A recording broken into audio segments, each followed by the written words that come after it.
Guys செம்ம ஹாப்பியான ஒரு நியூஸோடு வந்திருக்கேன். ரொம்ப ஹாப்பியாக இருக்கேன். டால் டாஸ்க் வின்னர் வந்து ஜெஃப்ரி, சாச்சனா கிடையாது. ஸோ ஜெஃப்ரிக்காக நான் ஹாப்பியாக இல்லையா எனக்கு தெரியாது. பட் சாச்சனா இல்லைங்கிறதுல நான் செம்ம ஹாப்பி. நான் கூட இனி 3 வாரம் பார்க்கணும்னு சொல்லி ரொம்ப கவலைப்பட்டுட்டு இருந்தேன் மத்தியானம் அந்த நியூஸ் வந்தோடனே. பட் இப்போ வந்துட்டு டால் டாஸ்க் வின்னர் ஜெஃப்ரின்னு போட்டிருக்காங்க. ஸோ ஜெஃப்ரி தான் வின் பண்ணியிருக்காரு. So next week nomination free pass கிடச்சது ஜெஃப்ரிக்கு. Real talented fellow and also நிறைய எஃபர்ட், அடி குத்து உதை எல்லாம் வாங்கியிருக்காரு, கொடுத்துருக்காரு. அண்ட் அது ஸ்போர்ட்டிவாகவும் எடுத்திருக்காரு. So very talented person. And also என்ன சொல்லணும், ஜெஃப்ரி வந்து என்ன சொல்கிறது, பாவம் நிறைய இடத்துல அவர் ஒரு இடத்துல மஞ்சரிக்காக நின்றுருப்பார், ஒரு மனிதாபிமானத்தோடு நின்றுருப்பார். ஸோ அந்த ஒரு விஷயத்துக்காகவே ஜெஃப்ரிக்கு எத்தனை ஃபயர் வேணால் விடலாம். ஸோ அந்த மஞ்சரிக்காக நின்று அந்த மனிதாபிமானத்துக்காகவே ஜெஃப்ரிக்கு இந்த டால் டாஸ்க் கிடச்சது வந்து நான் செம்ம ஹாப்பியாக ஃபீல் பண்ணுறேன். நான் கூட ரொம்ப கவலையில் இருந்தேன், சாச்சனா தான் வின் பண்ணிட்டாங்க அப்படின்னு சொல்லிட்டு.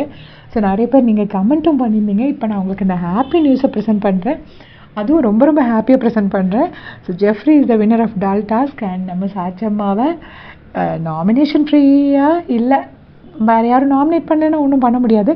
பட் அட்லீஸ்ட் அவங்க நாமினேஷன் ஃப்ரீ பாஸ் கிடைக்கல, அதை நினச்சி ஹாப்பியாக இருக்கேன். நீங்களும் ஹாப்பியாக இருக்கீங்களா? மறக்காமல் கமெண்ட்ஸில் சொல்லுங்கள். தேங்க்ஸ் ஃபார் வாட்சிங்.